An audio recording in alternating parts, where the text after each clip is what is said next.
Hai anak-anak semuanya, hari ini kita akan belajar muatan IPS di tema 1 tentang gerak hewan dan manusia, subtema 1 tentang organ gerak hewan.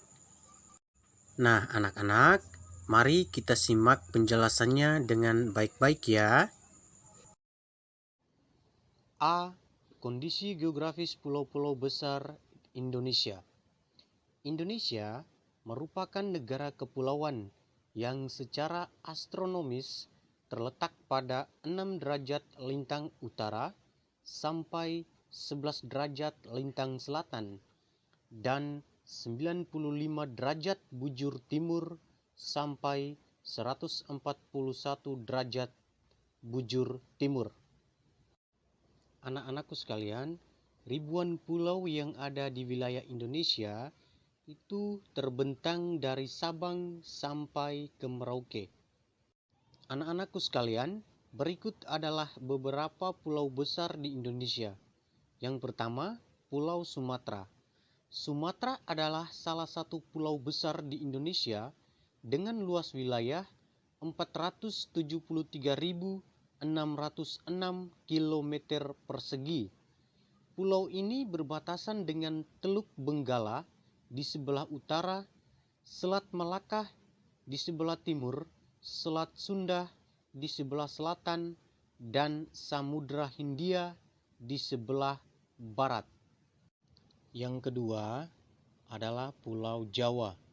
Pulau Jawa memiliki luas wilayah sebesar 126.700 km persegi. Anak-anak mohon maaf ya, seharusnya persegi itu angka 2-nya berada di atas. Nah, meskipun bukan Pulau Jawa terbesar di Indonesia, Pulau Jawa memiliki jumlah penduduk terbanyak. Hal tersebut dikarenakan di pulau ini terdapat ibu kota negara. Di pulau ini terdapat banyak gunung berapi yang terbentang dari timur hingga ke barat. Gunung berapi tertinggi adalah Gunung Semeru dengan ketinggian 3.676 meter. Sementara itu, gunung berapi yang paling aktif adalah Gunung Merapi dengan ketinggian 2.968 meter dan Gunung Kelut dengan ketinggian 1.731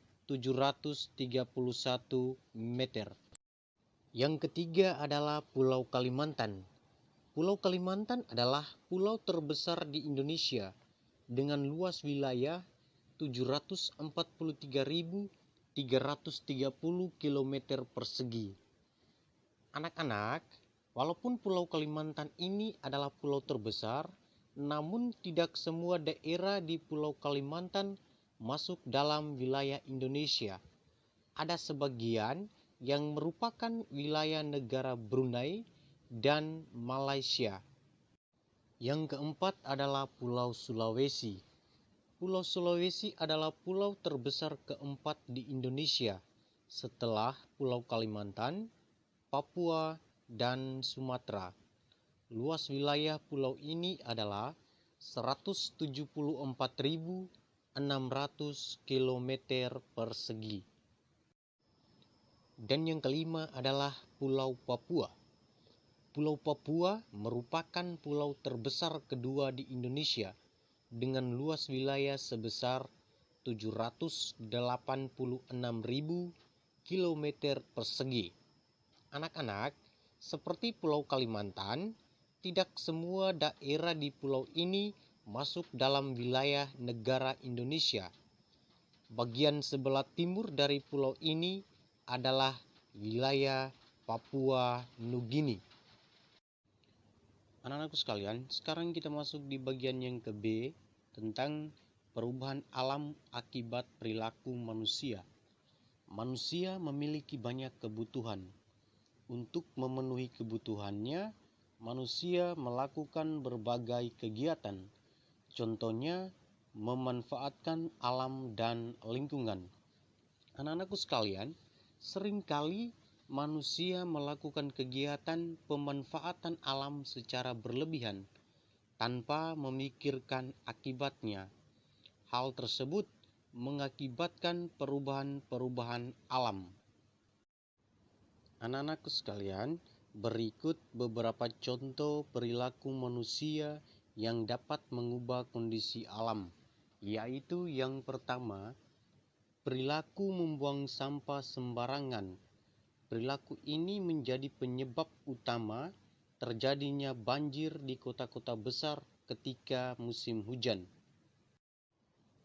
Contoh yang kedua adalah penggunaan pestisida secara berlebihan. Pestisida adalah bahan kimia beracun yang digunakan untuk membunuh hama pada tanaman pertanian. Jika digunakan secara berlebihan, pestisida dapat mengurangi kesuburan tanah dan mencemari air.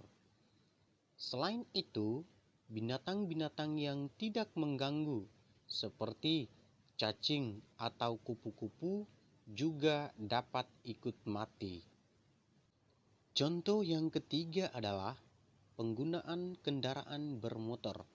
Anak-anak, energi untuk menggerakkan kendaraan bermotor berasal dari pembakaran bahan bakar fosil seperti bensin atau solar. Sisa dari pembakaran bahan bakar tersebut adalah gas karbon dioksida. Jumlah karbon dioksida yang semakin bertambah, maka volumenya memicu terjadinya pemanasan global. Yang keempat, penebangan dan pembakaran hutan secara liar. Hutan selain berfungsi sebagai penghasil berbagai sumber daya alam, hutan juga dijuluki sebagai paru-paru dunia. Hal ini disebabkan kemampuan tumbuh-tumbuhan menyerap karbon dioksida dan menghasilkan oksigen. Namun, penebangan dan pembakaran hutan secara liar mengakibatkan berkurangnya jumlah tumbuhan. Akibatnya, habitat hewan hilang, kemudian polusi udara meningkat, serta risiko banjir dan tanah longsor menjadi semakin besar. Maka anak-anak, kita tidak boleh menebang atau membakar hutan secara liar. Kalau kita mau ingin tebang pohon, maka lakukanlah dengan cara tebang pilih. Dan yang kelima, penggunaan detergen secara berlebihan. Detergen atau sabun banyak digunakan untuk berbagai keperluan. Contohnya seperti mencuci baju, mandi, dan mencuci tangan, serta masih banyak contoh yang lain. Detergen akan menghasilkan busa ketika digunakan. Dalam jumlah yang banyak, busa detergen akan menutupi permukaan air sehingga sinar matahari tidak dapat menembus perairan sehingga menjadi terganggu. Akibatnya adalah tumbuhan kekurangan makanan sehingga akhirnya mati. Selain itu, bahan kimia yang terdapat pada detergen juga dapat membunuh ikan-ikan yang ada di sungai. Yang keenam adalah pembangunan permukiman baru dan gedung-gedung bertingkat. Anak-anakku sekalian, pembangunan dapat mengakibatkan perubahan alam, antara lain pembangunan gedung yang menggusur kawasan hijau dan daerah resapan, pembangunan perumahan di atas lahan pertanian produktif, dan pembangunan villa di daerah-daerah pegunungan. Pembangunan yang tidak direncanakan dengan baik dapat mengakibatkan bencana seperti banjir, tanah longsor, peningkatan polusi udara, dan kekeringan. Dan yang ketujuh adalah penangkapan ikan menggunakan pukat harimau, racun, dan bahan peledak. Anak-anak sekalian, saat ini proses penangkapan ikan banyak yang menggunakan cara-cara yang dapat merusak alam. Contohnya seperti menggunakan pukat harimau, bahan peledak, dan racun. Pukat harimau adalah jala yang sangat besar yang memiliki lubang jaring yang sangat kecil. Alat ini mengakibatkan ikan-ikan kecil yang belum siap dikonsumsi ikut tertangkap. Akibatnya, proses regenerasi ikan menjadi terganggu. Sementara itu, bahan peledak dan racun merusak terumbu karang sebagai tempat tinggal ikan. Nah, anak-anak, untuk itu kita dilarang keras untuk menangkap ikan menggunakan pukat harimau ataupun bahan peledak.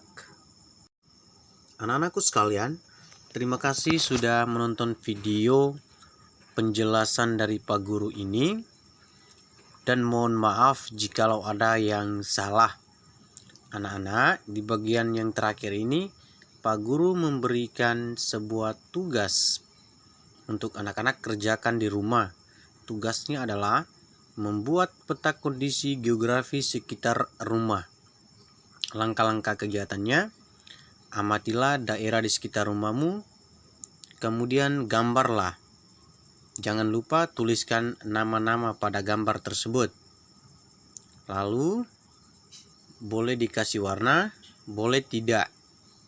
Kalau sudah selesai mengerjakannya, baru anak-anak kumpulkan di guru kelasnya masing-masing. Jangan lupa tulis nama dan kelas. Terima kasih. Salam sehat untuk kita semua. Tuhan Yesus memberkati.